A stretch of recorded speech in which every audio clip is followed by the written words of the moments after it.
இப்ப இந்த ஆரம்பத்துல ஒரு ஆல்கெமிஸ்ட்ல வரக்கூடிய ஒரு வரி மாதிரி ஒண்ணு வரும் இல்லையா? நீங்க ஒண்ணு பயங்கரமா ஒண்ணு வேணும்னு ஆசைப்பட்டீங்கன்னா அது ஒரு நல்ல விஷயமாக இருந்தா உங்களுக்கு இந்த உலகமே ஒண்ணு சேர்ந்து உங்களுக்கு அதை நடத்தி வைக்கும் அப்படின்னு. உங்களுக்கு அதுல எல்லாம் நம்பிக்கை இருக்கா அந்த மாதிரி தாட்ல? ஆமாம் இருக்கு. ஆக்சுவலி எனக்கு என்னன்னா நான் அதை விட ரொம்ப அதிகமாக நம்புறது energy, positive energy and negative energy. So negative எனர்ஜியோட எந்த விஷயம் பண்ணாலும் அது கொஞ்சம் நடக்காது அப்படின்றது தெரியும். அந்த எனர்ஜி தான் நம்மளை பூஸ்ட் பண்ணுறதுக்கு நம்மளுக்கு ஒரு பாசிட்டிவ் எனர்ஜி தேவைப்படும் அப்படின்ட்டு நினைப்பேன். ஸோ நம்ம இதில் சொன்ன மாதிரி நீங்கள் ஒரு விஷயத்தை ஆசைப்பட்டு அதில் ஒரு உண்மை இருந்துச்சுன்னா இந்த உலகமே அது உங்களை பிரபஞ்சம் ஒன்று சேர்த்து உங்களை சேர்க்குன்றதும் அந்த எனர்ஜியை கம்பேர் பண்ணி தான் அது. ஆக்சுவலி நீங்கள் அந்த எனர்ஜியாக குட் எண்ணம் போல் வாழ்க்கைன்ற மாதிரி உங்கள் எனர்ஜியை நீங்கள் பாசிட்டிவாக வச்சுட்டு இருந்தீங்கன்னா அதுக்கு நம்ம நினைக்கிற விஷயம் உண்மையாக இருந்தால் கண்டிப்பாக அது இந்த பிரபஞ்சம் நம்மக்கிட்ட கொண்டு வந்து சேர்க்கும். அது இப்போ பாசிட்டிவாக வச்சுக்கிறது அப்படின்னா அது ஒரு தாட் இல்லையா?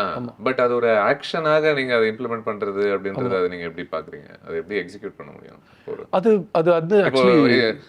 மச்சி எனக்கும் பண்ணணும்னு ஆசையா இருக்கு, நானும் பாசிட்டிவா வச்சுக்க பாக்குறேன், நான் என்ன பண்ணணும் அப்படின்னு யாராவது கேட்டான்னு சொல்லுவீங்க? நீ வச்சுட்டு பார்க்காத, நீ அதை அடாப்ட் பண்ணு. டோட்டலாக நான் வச்சுக்க ட்ரை பண்ணுறேன் அப்படிலாம் இல்லாமல் அது 100% அது பாசிட்டிவில் இருக்கணும். நீங்கள் 99 பாசிட்டிவ் ஃபார் எக்ஸாம்பிளுக்கு நாளைக்கு எனக்கு ஷூட்டிங் இருக்குமா, லொக்கேஷன் கிடைக்கலையே, இது நாளைக்கு எடுக்கலைன்னா நான் அதுக்கப்புறம் நாளைக்கு வேறு படத்துக்கு போகிறேன், கெட்டப் சேஞ்ச் பண்ணணும். ஸோ பெரிய ப்ராப்ளம்ஸ் வரும். இப்போ இந்த ஷூட்டிங் நாளைக்கு நடக்குமான்னு தெரியலையே அப்படின்னா கண்டிப்பாக எனக்கு நடக்காமல் போயிடும். இது கண்டிப்பாக நடக்கும், மழை வந்தாலும் நடக்கும். இதுக்கான பிளான் பி பிளான் சி நம்ம வச்சுக்கணும் அப்படின்னு சொல்லிட்டு அதோட பிளான் பி நடத்துவேன். ஸோ இது பிளான் ஏ ஆஃப் ஆனாலும் பிளான் பிக்கு என்ன பிளான் சிக்கு என்னன்றது ஒன்று இருக்கும்.